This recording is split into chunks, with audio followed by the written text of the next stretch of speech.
Lady Gaga.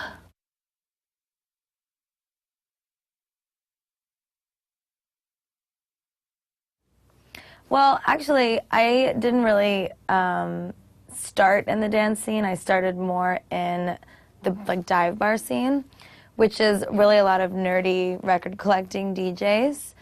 And I started go-go dancing and giving my records to the DJs in those bars. And then as I became more well-known, it started to spread into the dance scene. And it's really, it's sick. I mean, it's club kids. There's still like a real scene down there. People have personas. The nightclubs feel like a culture. The music is underground, but it's also mainstream. I mean, it's a really cool environment.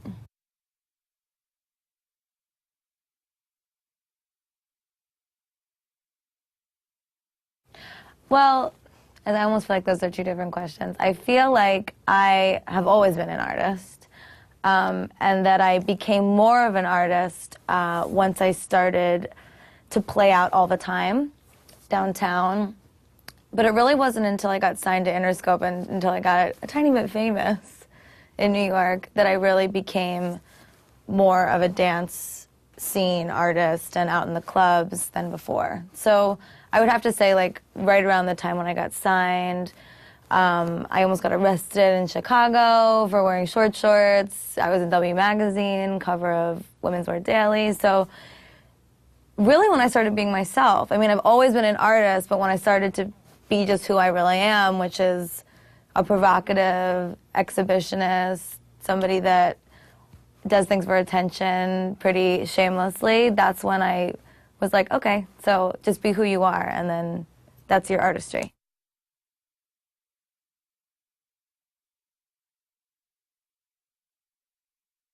Well, I'm a New York Italian.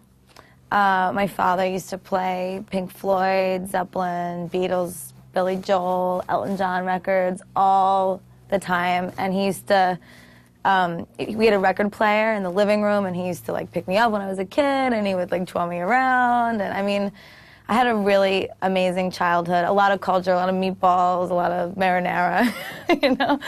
So music was a big part of my family. I mean, even like, you know, listening to Andrea Bocelli over dinner, Frank Sinatra. Theater became a huge part of my life, a lot of because of that. I mean, I used to listen to the Sinatra duets like on repeat with my father all the time. And then my mother made me play piano when I was 4. It was kind of a discipline thing, and she used to say, you don't have to practice, but you got to sit there for an hour every day. You can either play or you can just sit there. And probably for the first couple of years, it was like, you know, I used to sit at the piano and like I'd start banging, and I was a really bad kid. And then I got bored just sitting there, so I started to play, and then I got really, really great at classical piano. So when I was 4, I started taking piano lessons, and I really hated it at first. I mean, I enjoyed playing, but I wanted to play by ear, mostly because it was faster for me. I could just like listen to something and just start playing it. Whereas reading music was more disciplined. I had to like, you know, learn the notes. And so I hated practicing, but my mom used to say like, don't move. Like, you sit there for an hour, you can either like practice your scales or you can do nothing. So I used to be, you know, a real asshole and sit there and like start banging, or I would just like, you know, do that. And eventually I got bored, so I just started to play, and I got really, really good. And I got really good very fast. And that's how I am. If I'm not very good at something right away, I don't want to do it. There I go with my finger.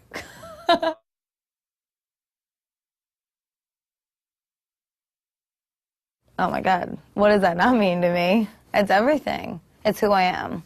It's culture, it's family, it's my heritage, it's my fashion sense. You know, I'm inspired by the street, but I'm also like obsessed with the gangster mob princess and the you know, in Scarface. And I mean, that's not Italian, but you know what I'm saying. The casinos and the gaudiness, and it all really plays into the concept of my album, The Fame, because for me, Italians and that sort of gaudy culture is a way of self-proclaiming your own fame without, you know, $8 million.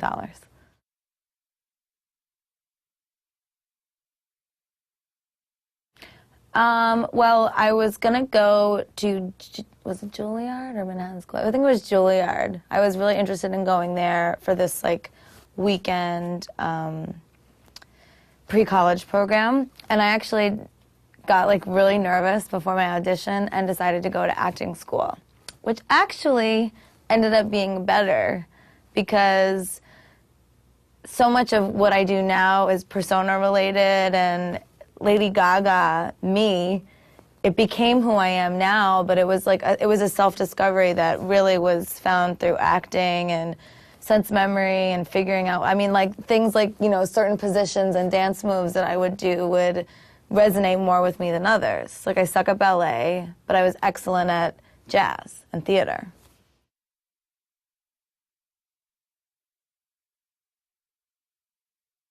The artists that for me have been the most influential, I mean, like Madonna, David Bowie. I mean, of course I love them for their music, and not to sound vain or shallow, but I'm almost more appreciative of their work because of their visuals. I mean, it completely changes the way that you listen to the music. I moved to the Lower East Side when I was, well, 18, I moved to East Village, and then Lower East Side when I was 19. And, you know, everybody dressed different, everybody talked different, everybody's swagger was different, and I'm somebody that likes to experiment with different things, so I bought a lot of leather and a lot of sequins, and I started making, I was go-go dancing for fun, so I started making my costumes because it was cheaper and also fun. And it's a really big influence on the music because I sing about the lifestyle. I'm not making underground music, I'm making pop records about an underground lifestyle. That's the difference.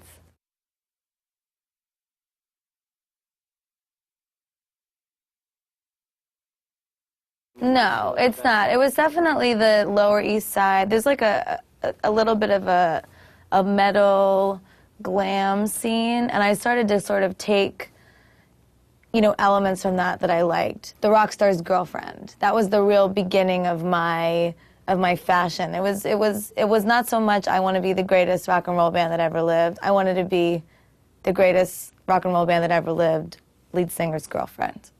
That's what I wanted to. I wanted to be the girl backstage at the Motley Crue concert in the feather dress doing Nikki Sixx's eyeliner. You know what I mean? Like, it was just kind of different. But I'm also obsessed with Versace, Gucci, Dolce & Gabbana, Fendi, Valentino.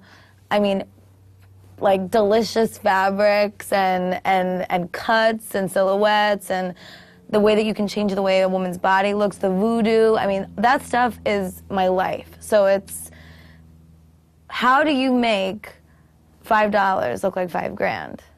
How do you feel like $5 grand when you've got $5 in your pocket? And I'm not like, I wasn't a poor kid, but I said, Daddy, I want to be a rock star. He said, go be a rock star, you know? So I figured it out. And in downtown New York, and really in New York everywhere, really in the world, you have the ability to self-proclaim your own fame. You have the ability to experience and feel a certain amount of self-worth that comes from a very vain place by simply like your choices, your opinions about fashion, your opinions about music, your opinions about politics, the way that you walk down the street, the way that you carry yourself at parties. I mean, you can literally choose to have fame. And that's what this whole album is about. And I really, honestly, do not care a tiny bit what people think about it, because I'm not posturing that it's good or that it's bad. I'm struggling with the idea, and it's affected my life in the most positive way. I mean, if anyone said, who is Lady Gaga, I would be okay with, she is the most impressive con artist of fame. I mean, I literally trick people every day into believing that I'm somebody, and I'm not.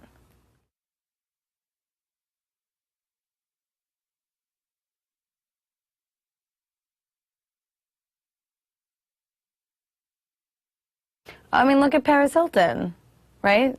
She's like, I mean, I love her, and I'll tell you why I love her. Because she is a rich girl who's done nothing, but everybody in the world knows this chick's name. How did she do it? She chose it. She took it. It's like, I mean, there's all of these socialites, the underground, but I'm using an example like that because it's something that everybody can relate to. They know who she is.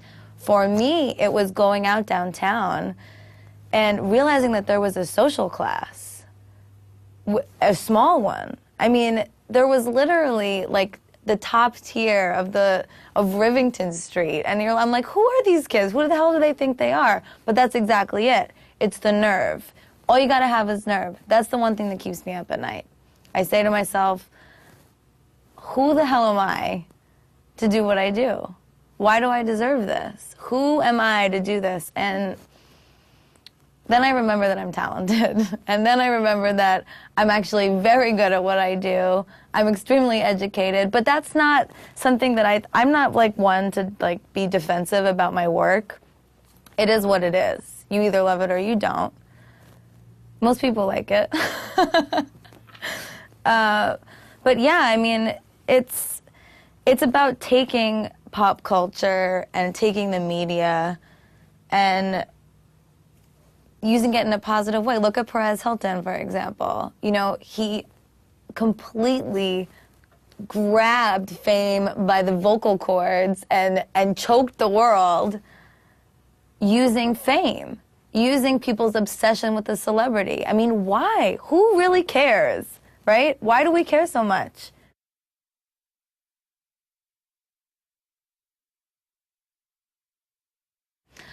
Okay. Well, I started playing piano when I was 4, around, you know, about, I'd say 12. I was in a boutique in New York, and I was singing a Backstreet Boys record. I forgot, I think it was I Want It That Way. I think that was it. So I was singing this Backstreet Boys record, and the guy that worked in the store, Evan, I still remember his name, I haven't seen him in 800 years. He goes, "Are you a singer?" And I said, "No, you know," I was like, and I'm 12 years old, like, what am I doing in a boutique after school? It was just kind of one of those really random moments. And he said, "Well, you've got a really great voice. I think, you know, maybe you should call my uncle. My uncle, he teaches voice." His uncle was Don Lawrence. And anybody in the business who knows about music teachers knows that Don Lawrence is by far the best teacher in the world. So he had, you know, no room between Mick Jagger, Bono, Christina Aguilera, you know, you name it, he gave them a voice. Or at least, you know, he was, you know, working with them on their tour. So anyway, I started working with him. He was my mentor. He's still my mentor till today. He encouraged me to start writing music. So around 13, I started writing records, stuff on the piano in my house. So I moved from classical to pop. And I started noticing that, okay, well, the Bach chords are the same as the chords for this Mariah Carey record, right? So I just started like picking up on little things, you know, doing small chord progressions. Then I started doing coffee houses. You know, I put together a coffee house at my high school just because I wanted a place to play. I would sneak out and go to the bitter end. I would, you know, go downtown to McDougal Street with the seniors from Regis High School just to experience the, you know, music nightlife in New York. Then I was in a cover band when I was 16. I would do, you know, Zeppelin records, Jefferson Airplane, U2. And then I went to NYU for 1 year.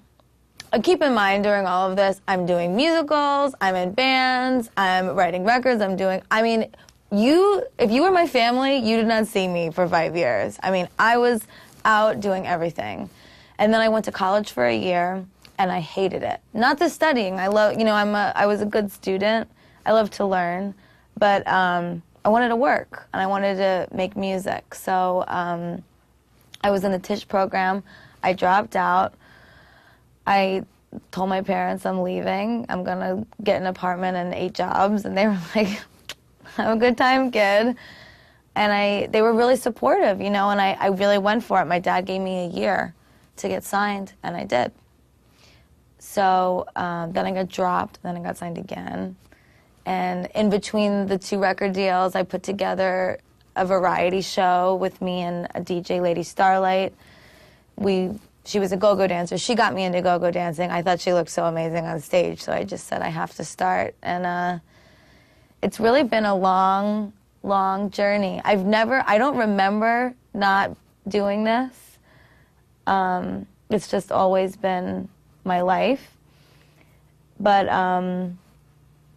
I don't know. It's funny. People say to me, where do you want to be in 5 years? Or what are your goals? My goal is to be right here. It's like this moment, what we're doing right this second, it's to have a career. It's to be working in music, making music. I love writing for other artists. I love working with new producers. It's just endless, and I want to inspire people. The record's called The Fame, but it could be called like The Inspiration, to be like cheesy, you know. I mean, it's really me like wanting to inspire the world with an idea. It's an idea. I happen to be great at music. I'm better with ideas.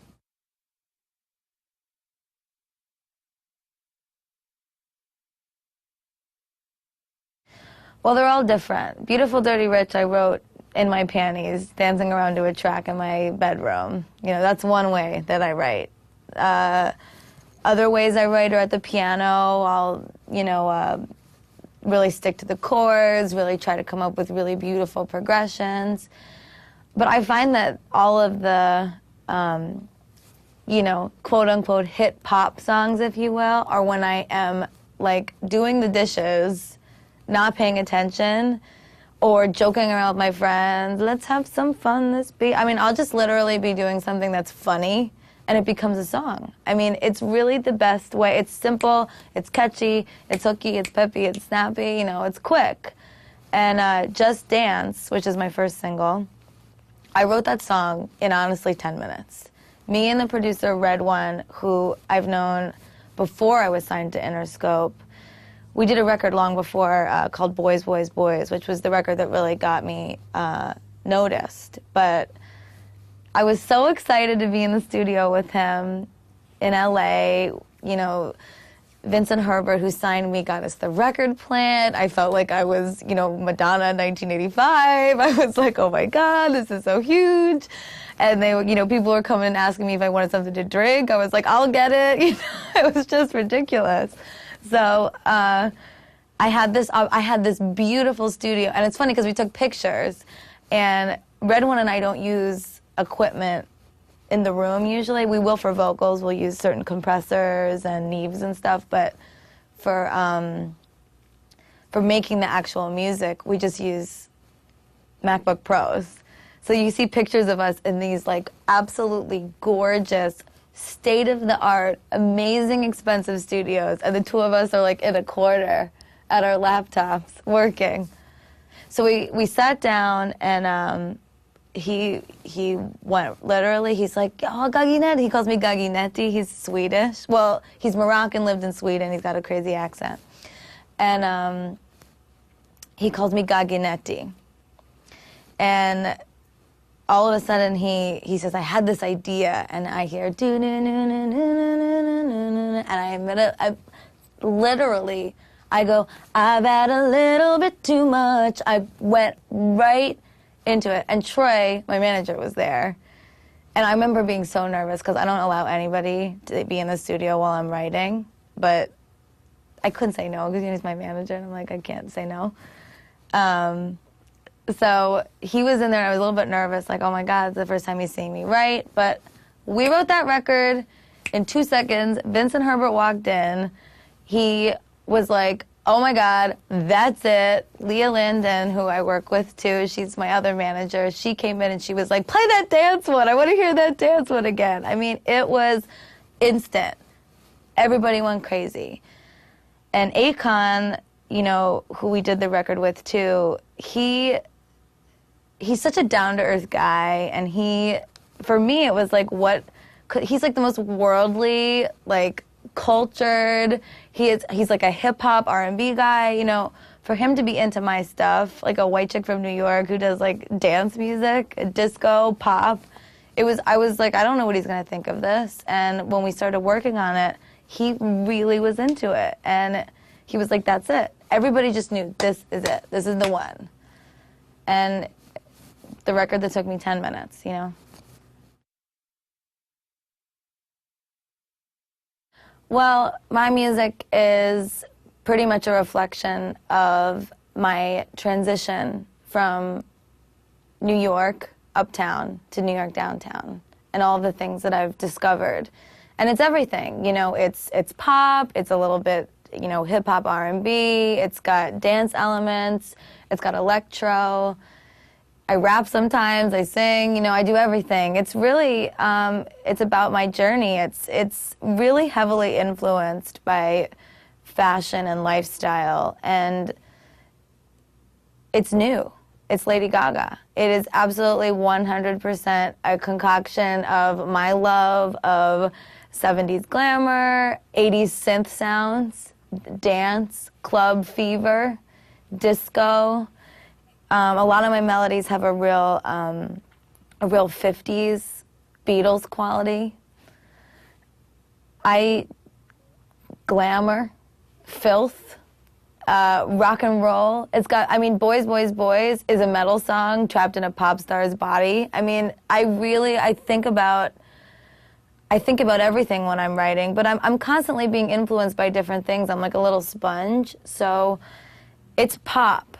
But for me, pop is the new underground. Everybody said goodbye to it for a little bit, and we started to really start bowing down to all these rising indie acts. But I feel that I don't feel that there's anything wrong with the major label music machine. I remember standing outside of TRL with, you know, NSYNC and Britney written all over my face, crying because if I could see her hand, you know what I mean? That, you can't buy that. It is so intense to be a super fan.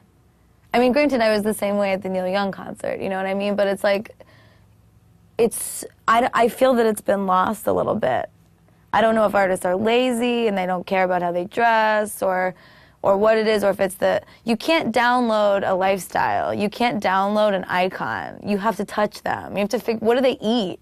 How do they sleep? Do they sleep like this? Are they on their side? Are they on their back? Does she sleep in sequin panties upside down with someone like, you know, fanning her with a bow? I mean, I don't know, but it's a fantasy, and it's really beautiful and really special.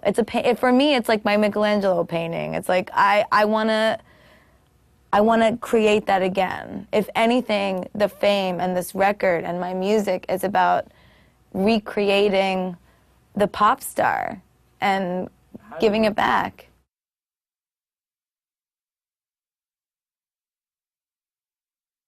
Well, my live show is like a musical. There's dancing, I sing live, but with the track, so it sounds like a lot like the record. I spin with a DJ. We're working with Space Cowboy right now, who's amazing. And it's like a variety show. I mean, the dance style is not hip-hop. It's, you know, like late 70s jazz. It's got a little Fosse in it. It's got a little, I don't know what. I work with Laurieann Gibson. You guys know her from Bad Boy, Making the Band. Well, you might know her from everything because she's pretty much legendary. But working with her has been incredible, molding the show, because I remember when I first met her, I walked in, my hair was black. I had on see-through leopard tights with a thong and like some ridiculous jacket and these huge Elton John sunglasses. And I was like, hi, Laurieann, like the nerdiest chick ever. And she looked at me and she was like, hello, Muffin. Like, oh my God, who's this girl? And then I played her my record and she goes, oh, really? That's what she said. Oh, really? And the show is really, it's intended to give you a stomach ache. I'm not trying to like just entertain anybody. I really want to bother everybody. I want everyone to go like a little bit like, oh my God, what is she doing? Ew, what's going on? But the records are pop. It's a pop record. it's a pop show, but the visuals and the ideas and the fashion is really forward thinking. It's completely 150,000% my own. Everything that you see, the disco bra in the video, I made it. The disco bra on stage, I made it. The corset, the chains, it's like everything's been put together so strategically. And if it's not, I'll like have anxiety about it. We'll go on stage because it's got to be perfect. It's got to be exactly me.